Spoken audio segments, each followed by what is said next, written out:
All right, Shalom. All right, so let me check something real quick. I didn't do this. Salakia. Okay. All right, Shalom. First and foremost, I want to start off by giving all praises to Yahweh, Ba'ashem, Yahweh Shai, Ba'ashem, Ruach double honors to the apostles, bishops, and elders, a great millstone who rule well, and also honor and salutations to those of you who are of the hopeful elect and are out there teaching the word of sincerity and truth. So I wanted to talk about Lamentations, mourning, and woe, and how all throughout the scriptures you can read about this lamentation, mourning, and woe, and how it directly connects to our salvation, right? Um, never in any time in the scriptures has um, a changing of the guard, let's say, a paradigm shift or a change in who is in power that has happened, and there hasn't been some rough patches or hardships to endure. And this time is no different. Um, so I wanted to get into that a little bit and talk about um, again without that lamentation, mourning, and woe, or without that trouble, or without that hardship, we cannot receive the kingdom of heaven. Uh, so I got some scriptures pulled up uh, that I want to touch on, that I want to get into. Put on this side, that I want to touch on and get into. But the first thing I wanted to say, I wrote it down here. It was bad news and good news can be the same news. Um, because there's this idea out there that somehow that speaking about these hardships, speaking about these bad things, somehow is uh, somehow detracts from uh, the gospel, or somehow it detracts from good news. But they're one and the same, right? The bad things that we speak about are directly in correlation to the glory that's going to be revealed, to the salvation that's going to be had. They're directly connected. They attach to one another. Matter of fact, I got two scriptures I want to go to. I can the other one escapes me, but let me go to this one first. This is Isaiah. Isaiah.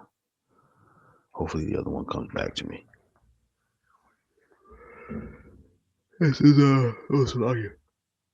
this is Isaiah 63 and 1. And the reason why I like this scripture, right? Because it gets that's the other one. Let me go here. Um,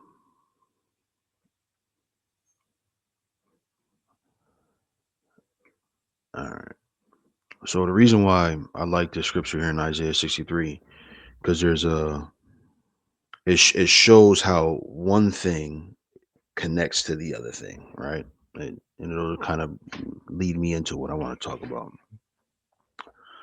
Um, so this is Isaiah 63 and 1. It says, "Who is this that cometh from Edom with dyed garments from Basra? This that is glorious in his apparel, traveling in the greatness of his strength. I that speak in righteousness, mighty to save." Right. So this is a time where the Lord Yahweh Shai is going to be in his glorious apparel. Right. He's going to be in his magnificence. Right. His position on the right hand of the Father. Right. That's what this is getting into. Right. Um, but there's some things in here, right? It says he's coming from Edom, right? He's got dyed garments, right? But also, as I said, he's in his glorious apparel. He's in his let's say his full culmination, right? Verse 2, it says, "Wherefore art thou red in thine apparel, and thy garments like him that treadeth in the wine fat, right? And now he's going to say, why? I have trodden the winepress alone, and of the people there was none with me, for I will tread them in mine anger, and trample them in my fury, and their blood shall be sprinkled upon my garments, and I will stain all my raiment, right? So this sounds like something bad, right? It sounds like something that is awful, right? He said he's gonna trample them in his fury, right? Their blood shall be sprinkled in his garments, right? It says, "For the day of vengeance is in mine heart, and the year of my redeemed is come," right? So let's look up this word vengeance. Quam. It says vengeance, vengeance by the Most High, by Samson, by enemies of Judah, right? So our enemies being taken down, right, is good news, right? Or good tidings, right? When you're in, let's say you're in a condition where you're being taken down by your enemies, or when you're being harmed by your enemies, right? Hearing about the fall of your enemies, right, is a good tiding, right? Let me see. Let's see.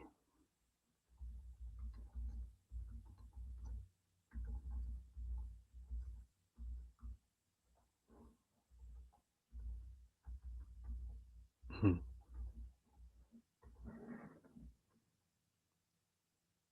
Yep. Let's go to Sirach 25.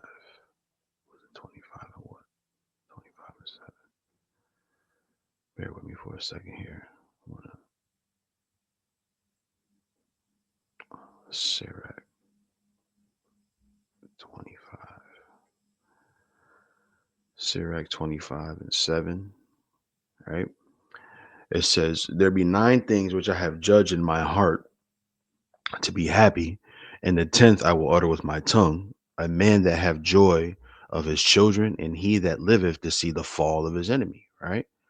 So, excuse me, the fall of our enemy is glad tidings to us. That's going to make us happy, right? Those things happening are good for us. They're good tidings for us, right? Um, so let's go back over here, right? So it says, vengeance by the Most High, by Samson, by enemies of Judah, right? So the Lord is going to avenge us, right? The day of vengeance, it says, right? Let's go back to it. It says, "For the day of vengeance is in mine heart, and the year of my redeemed is come," right?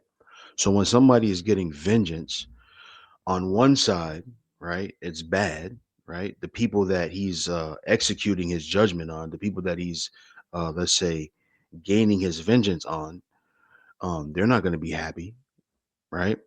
But the people who he's avenging are going to be happy, right? So it's bad news for one side, good news for the other side, right? Let's keep going.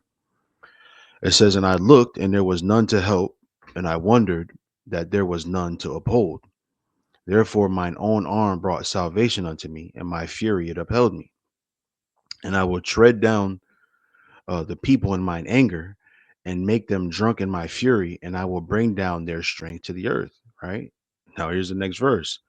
"I will mention the loving kindness of the Lord, and the praise of the Lord, according to all that the Lord hath bestowed on us, and the great goodness toward the house of Israel, which he hath bestowed on them according to his mercies, and according to the multitude of his loving kindness," right? So look, on one hand, it talks about the destruction of Edom, right? And how he's going to destroy them with a sword destruction to get his vengeance. But then in the very next verse, it talks about the loving kindness to Israel, right? So that vengeance is being executed due to his love to the nation of Israel, right? So bad news for one side can be good news for the other side, right? Let me read this other one, right? This is Jeremiah 30 and 7. It says, "Alas, for that day is great, so that none is like it. It is even the time of Jacob's trouble," right? "But he shall be saved out of it. right? So the trouble is going to be, let's say, uh, surrounding us, engulfing us, right? But we're going to be saved out of that trouble, right? So those things, they go hand in hand, right? Trouble, anguish, lamentation, mourning, woe, right? But we're going to be saved out of those things, right? So they go hand in hand, right? So that's the first thing I want to say. But I also want to go into it this way. There's another scripture I have written down here, and it's also in Sirach 39. Yeah, this is Sirach 39 and 16. It says, oh, you know what I wasn't doing? This. This is Sirach 39 and 16. It says, all the works of the Lord are exceeding good, and whatsoever he commandeth shall be accomplished in due season. And none may say, what is this? Wherefore is that? For at time convenient they shall all be sought out. At his commandment the waters stood as an heap, and at the words of his mouth the receptacles of waters, right? So I wanted to touch on this a little bit because what this is speaking to is how the Lord through Moses parted the Red Sea, right? The Red Sea opened and the waters lifted up on each side as heaps, as it says, right? To say as heaps. Yeah. The water stood as an heap, right? So on each side it was a heap of water, right? For us, that was good news. But for the other party involved, our enemy, it was bad news, right? Bad news and good news together, right? It's the same event. For one party it's a good thing, for one party it's a bad thing, right? So when we speak of gloom and doom, as they say, right? When we speak of those things go hand in hand with the good news. They go hand in hand, right? And there's never been a prophet from the beginning of time to now that hasn't brought bad tidings. There's stories in the scriptures that speak to that. Uh, Are you coming in peace? Right? This is what they said to the prophets in those times because this is what they did. That was the office of a prophet, to speak things that were to come that may not have been so favorable, right? That's our duty, that's our job, right? But they go hand in hand with our deliverance, right? What is that other? I think that's. Let me open up another one of these. I want to get it while I'm thinking about it. I think that's also Sarah. Oops, Sarah. I think. No, it's not. It's I think it's second Ezra.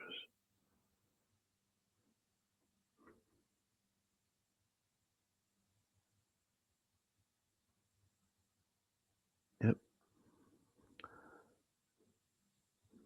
So let me continue reading this, and I'll cut in with this precept real quick. This is second Ezra 7, and I'll start at 3. It says, and I said, speak on, my power. Then said he unto me, the sea is set in a wide place that it might be deep and great. But put the case the entrance were narrow and like a river. Who then could go into the sea or look upon it and to rule it? If he went not through the narrow, how could he come into the broad? Right? There is also another thing. A city is builded and set upon a broad field and is full of good things. The entrance thereof is narrow and is set in a dangerous place to fall, like as if there were fire on the right hand and on the left a deep water, and only one path between them both, even between the fire and the water, so small that there could be one man go there at once. So if we're to get that city, right, as it says here, right, what do we have to do? We have to go through that narrow entrance, that dangerous place. So if there are dangerous and narrow things set before that city that we're to inherit, aren't we to talk about those dangerous things? Aren't we to talk about that narrow thing, those straight things? Of course we are. That's our job. That's our stewardship. The Lord Yahweh Shai talk about bad things, which I'll get into in just a minute. But the Lord Yahweh Shai talk about gloom and doom, bad things that were coming that we had to endure before we got to the other side. Right. So let me go back to that in Sirach. Okay.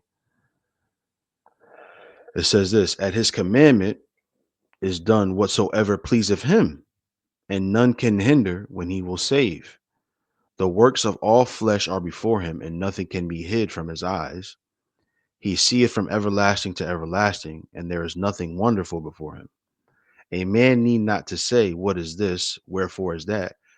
For He hath made all things for their uses. His blessing covered the dry land as a river, and watered it as a flood. I'm missing something.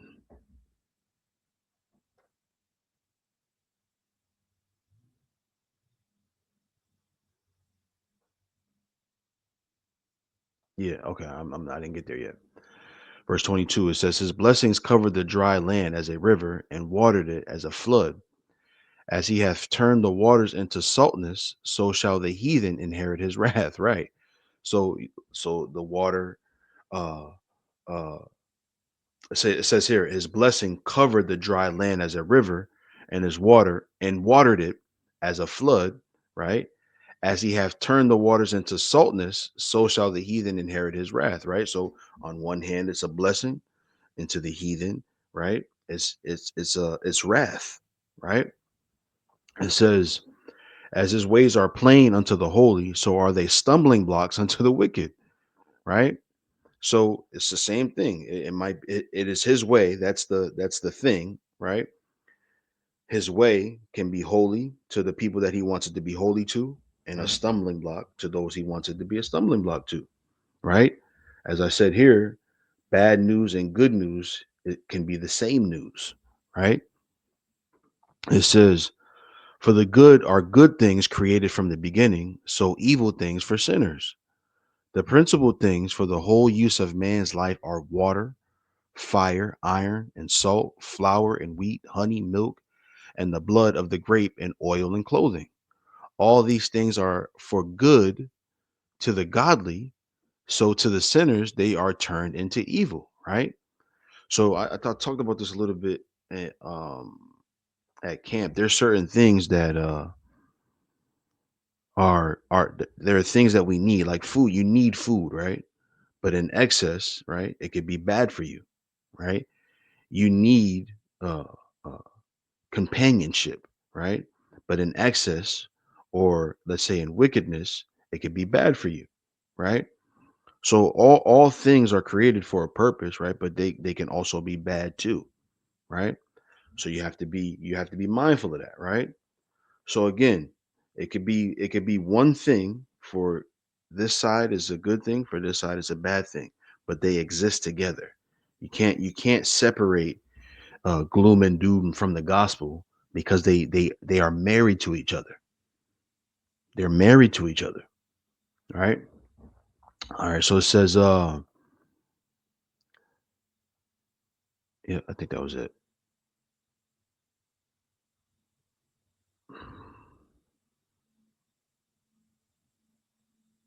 Okay. Yeah, that was all I wanted.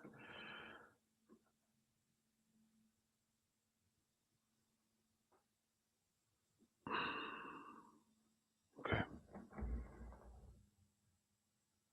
Mhm.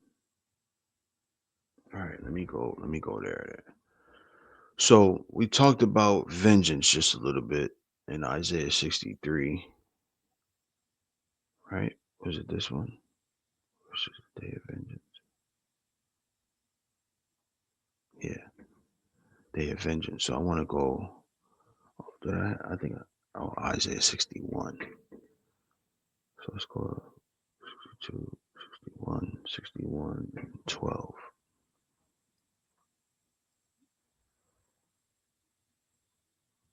There's no 12 verse. I don't know what I was trying to write there.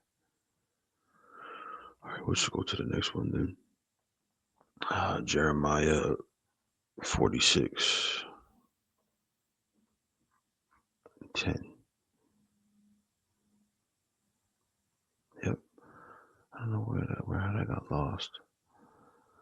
All right. This is Jeremiah 46 and 10.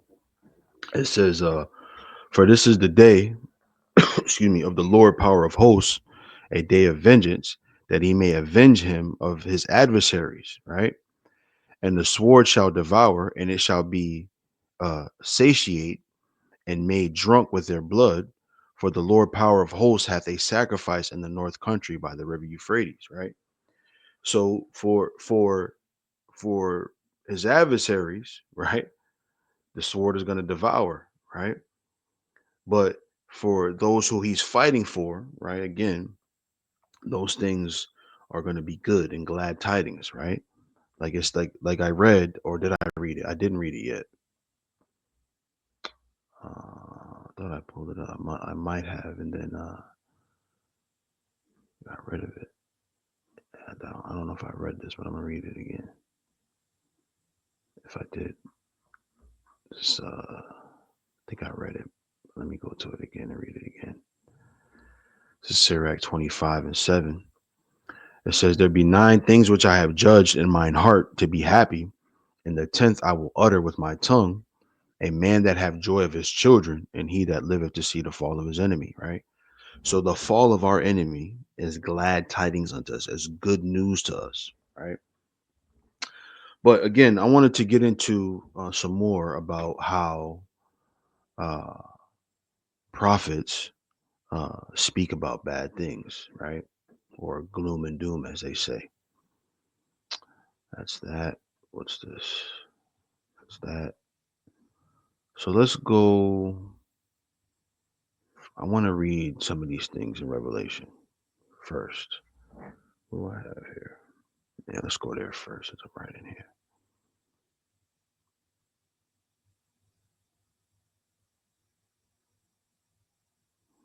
Right. So let's go here. This is Revelations 11 and 12 into 13. It says, and they heard a great voice from heaven saying unto them, come up hither. And they ascended up to heaven in a cloud, and their enemies beheld them. In the same hour was there a great earthquake, and a tenth part of the city fell. And in the earthquake were slain of men 7,000, and the remnant were affrighted and gave glory to the power of heaven. Right? Isn't this sounds like gloom and doom to me? An earthquake, right? People being slain. These are bad things. These are gloomy things. These are matter of fact. Uh, that was funny. Let me open up another one of these. Uh,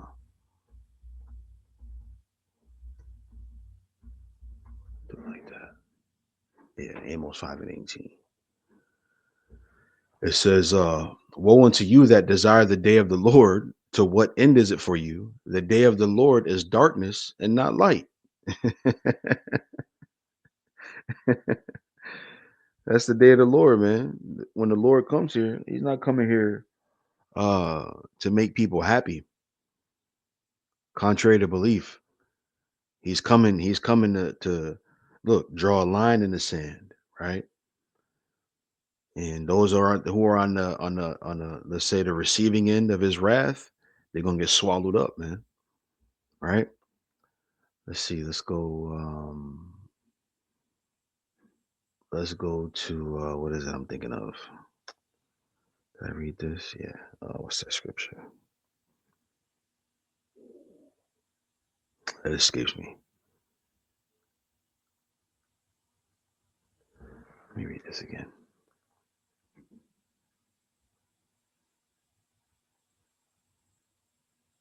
Oh, it's escaping me.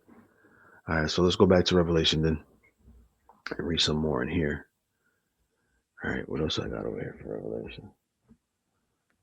Uh, yeah, let's go to right Revelation 13.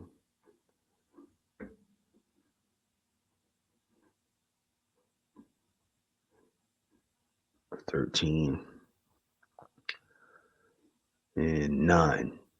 It says, if any man have an ear, let him hear. He that leadeth into captivity shall go into captivity, right? He that killeth with the sword must be killed with the sword. Here is the patience and the faith of the saints. So wait, the saints are going to be looking for those who killed us with the sword to be killed with the sword? For those who put us in captivity to be put into captivity? Are they not saints anymore? Is this gloom? Is this doom? Of course it is. Of course it is. It's a part of what we do, right? But what you had though is people out here who call themselves teachers, right? That want to pull on the emotions of people, and they say, "Oh, gloom and doom." It's a part of it, man. The scriptures say when he opened up the book in Ezekiel, he said it was written within lamentations and mourning and woe. Right, so there's going to be bad things that we have to speak about. Right, matter of fact, I'm all over the place here. In my mind, it's always smooth and creamy, but it's sometimes they just come to you. What is that? Jeremiah 28. This is Jeremiah 28 and 8. It says, "The prophets that have been before me and before thee of old prophesy both against many countries and against great kingdoms of war and of evil and pestilence." Right? I'm gonna go to that other one in Ezekiel.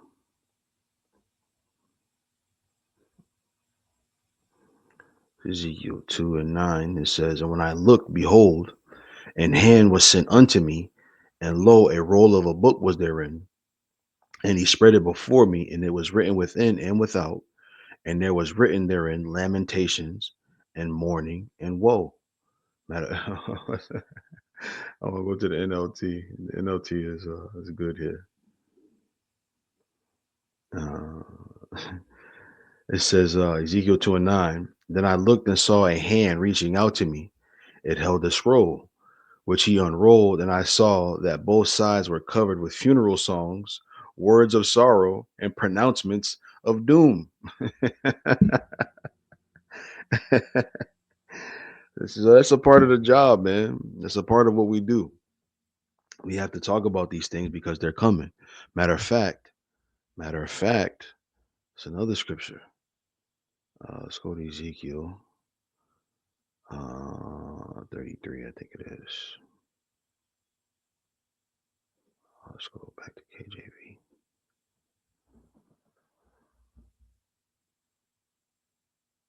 Mm. This is Ezekiel 33 and 1. It says, "Again, the word of the Lord came unto me, saying,"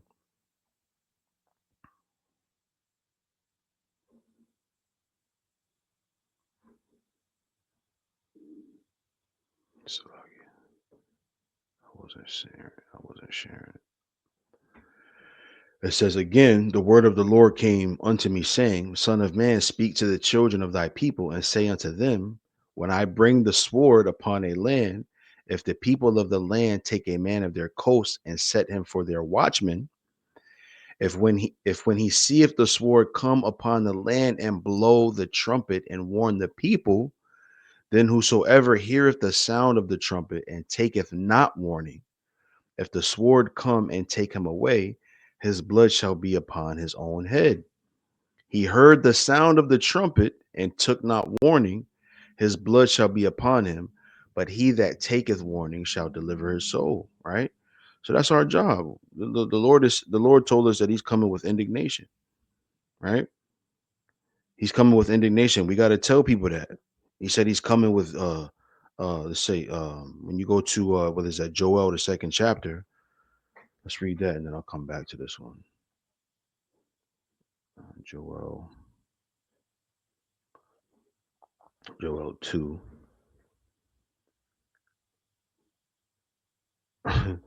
Joel 2 and 1. It says, "Blow ye the trumpet," right, "in Zion, and sound an alarm in my holy mountain.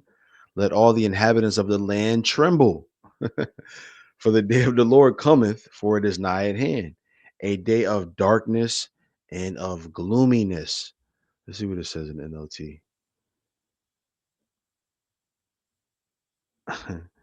Gloom, right? I mean, that's our job, man. If you're here to let's say tug on the emotions of the people, then you're not doing the right job, right? It says a day of darkness and of gloominess, a day of clouds and of thick darkness, as the morning spread upon the mountains. A great people and a strong, there have not been ever the like, neither shall be any more after it, even to the years of many generations. A fire devoureth before them, and behind them a flame burneth. The land is as the garden of Eden before them, and behind them a desolate wilderness, yea, and nothing shall escape them. The appearance of them is as the appearance of horses, and as horsemen, so shall they run. Like the noise of chariots on the tops of mountains shall they leap. Like the noise of a flame of fire that devoureth the stubble, as a strong people set in battle array. Sounds like gloom to me. Before their face, the people shall be much pain. All faces shall gather darkness, right? And so forth and so on, right? Let's go back here, right?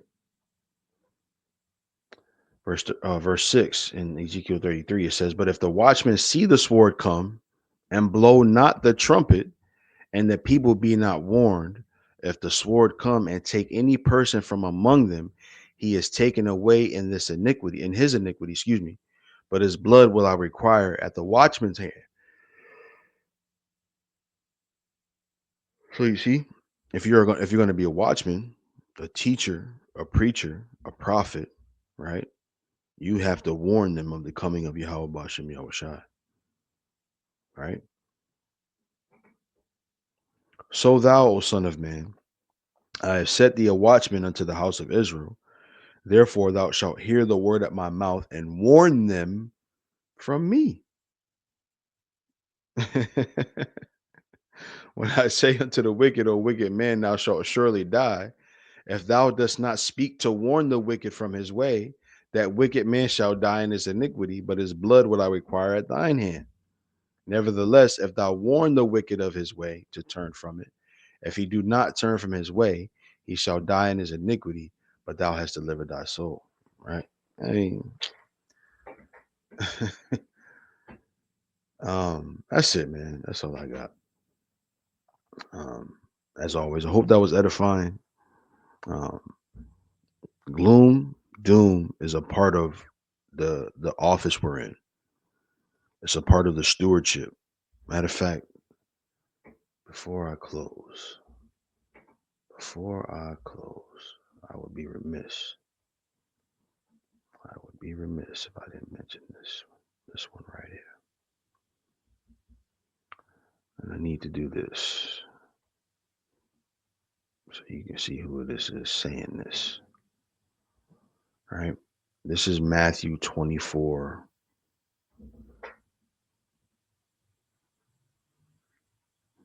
Right?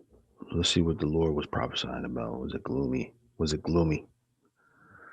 This is Matthew 24 and 2. It says, "And Yahushua said unto them, See ye not all these things? Verily I say unto you, there shall not be left here one stone upon another that shall not be thrown down." And as he sat upon the Mount of Olives, the disciples came unto him privately, saying, Tell us, when shall these things be? And what shall be the sign of thy coming and of the end of the world? And Yahushua answered and said unto them, Take heed that no man deceive you, for many shall come in my name, saying, I am a Mashiach, and shall deceive many. And ye shall hear of wars and rumors of wars. See that ye be not troubled, for all these things must come to pass, but the end is not yet, right? Is this gloom that he's prophesying about? For nation shall rise against nation, and kingdom against kingdom, and there shall be famines and pestilences and earthquakes in diverse places. All these are the beginning of sorrows. All right. Then shall they deliver you up to be afflicted, and shall kill you, and ye shall be hated of all nations for my name's sake. And then shall many be offended, and shall betray one another, and shall hate one another. And many false prophets shall rise, and shall deceive many.